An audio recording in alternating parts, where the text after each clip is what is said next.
today we are inviting you all to join us here for another big event of FI. And I'd like to thank God for inviting me here today. Thank you, sir. Can we give her a round of applause, please? Dito na lang ako kasi mas Ay, nawala. malamig closer. Di ko Diba? lang, teacher yan. How many of you here are graduating today? Raise your hands. Outstanding! This calls for a celebration. You know, I always consider my stint of being a speaker a rare opportunity, a privilege, and an honor as well. So, I'd like to take this opportunity to thank Gabby and the rest of the FI family for inviting me here today. Can we give him a round of applause, please? You know, I'm extremely happy to see OFWs breaking out of their comfort zone. While the rest of the Filipinos, OFWs, are in Sapa Park, Saville Park, and probably in the mall, and some are just staying in their flat with their karaoke machine, building out their song full of lies. Bakit ngayon ka lang dumating sa buhay ko? You are different because you sacrifice 12 Fridays just to learn a lot for you to be better than the rest. That's why we need to celebrate this milestone of your life. And we give the graduates a round of applause, please. That's more like it. I'm a morning person, so I'd like to feel that same atmosphere in the morning. So allow me to greet all of you. Good morning. Good morning. Come on, you can do better than that. Good morning.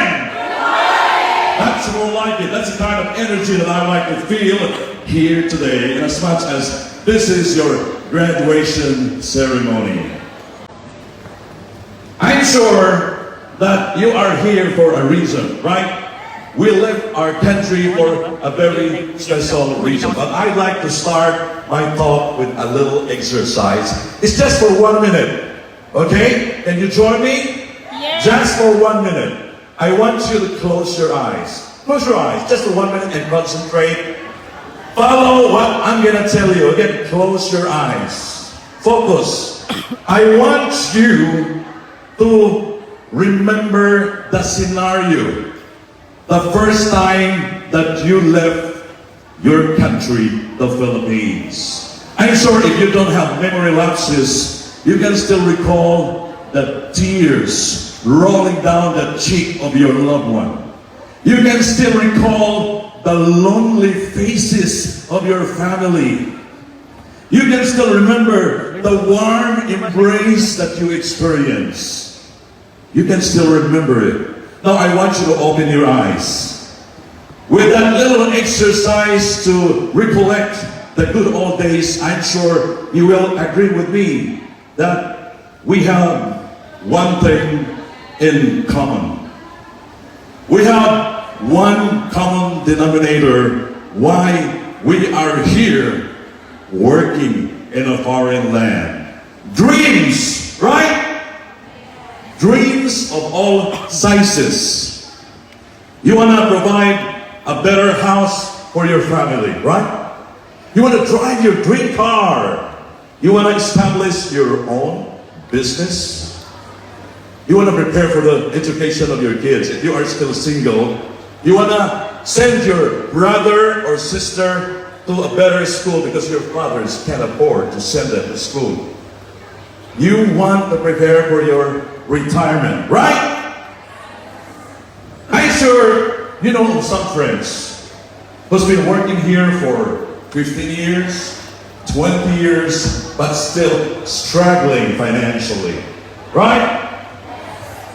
To the extent that some went home unprepared because they're no longer employed, some for health reasons. And the saddest part of it all is they went home without a saving. It's a bitter reality that it's for real. I'd like to share with you, there are two scenarios when you retire. When you retire with nothing on your bank account, I'm sure your families or relatives are ice cold towards you. Kasi pabigat ka, right? On the other hand, if you retire with a huge amount of money in your bank account, you are welcome. In fact, they will entice you to stay with them. Pag-aagawan ka. That is the sign that success is relative. The more successful you are, the more relatives you have. Yeah. And that's the kind of scenario that we need to prepare. Am I right? Now, what is the solution to our problem? We need to live a life by design. You know, it's a sad reality. Before we build our house, we have a plan, right? We have a blueprint of how the house would look like. In fact, you want to monitor the performance of the architect and the engineer just to make sure that they will follow the blueprint of your house, right?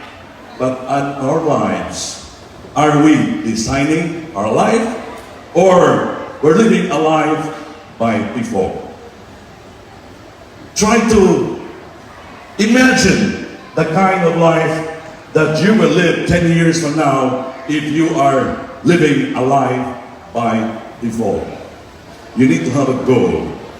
You need to set the things that you want in life that are measurable, attainable, realistic and not impossible, and should be with a time frame. Why? So that you will not procrastinate.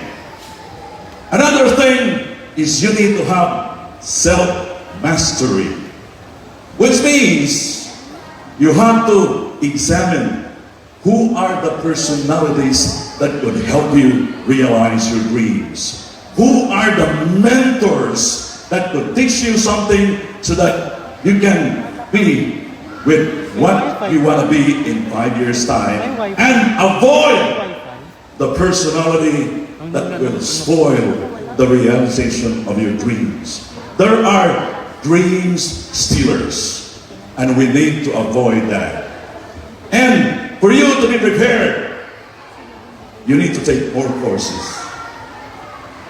The Filipino Institute is giving you will have a lot of opportunities, part-times, right?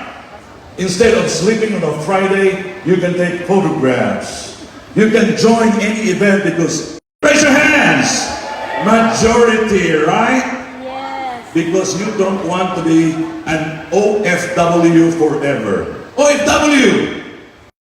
In fact, we left our country, the Philippines, because we were infected with a deadly disease known as AIDS. You forgot? We had AIDS before. Acute income deficiency situation. Right? In Tagalog, an income di sapat. That is the reason why we are working as an economic refugees. Financial freedom is not a gift. It's a choice. You want to have financial freedom? Do you know the difference between a person with financial freedom and those who are struggling? Those without financial freedom will always look at the right side of the menu in a restaurant, right? Yes. You look at the prices. In fact, you are staying in an excuse me flat. You know what an excuse me flat is? Yes. It's a room where 14 people are inside.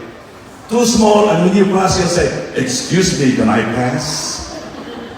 That's how difficult it is to be an OFW. Now, for you to realize that, you need to make a sacrifice.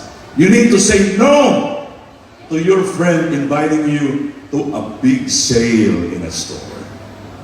No to your friends inviting you to party all night long on a weekend. You need to say no to your own craving for branded items. We need to separate between our needs and wants. It's just a matter of self-control.